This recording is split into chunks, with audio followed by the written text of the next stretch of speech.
So eto na nga guys, napilitan na naman akong mag-experiment dahil nag-request ang baby boss ko ng pastida daw.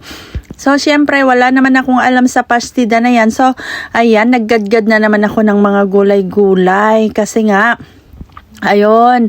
Tapos pinaghalo-halo ko lang, nilagyan ko ng konting harina at yung itlog. So ayan na nga, hinalo-halo ko lang and then ayan, niluto ko sa oven. So ayan, almost ready na siya dyan guys. So ayan, eto na ang itsura. Mukhang yummy naman siya guys. So at last, napakain ko na naman ang aking baby boss ng gulay. Ayan, mahirap kasi silang pakainin ng gulay.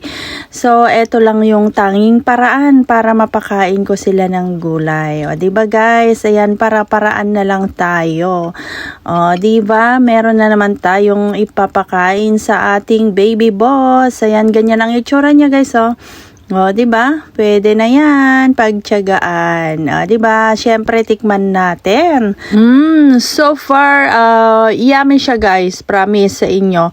Hindi dahil sa ako ang nagluto, pero yummy naman siya guys. O, diba? Kasi nga, kinain naman lahat. Walang natira guys. O, diba? Ibig sabihin, okay din ang lasa at yummy. Kasi nga, kinain din naman lahat. Pati nga ang amo kong lalaki ay kumain. Thanks for watching.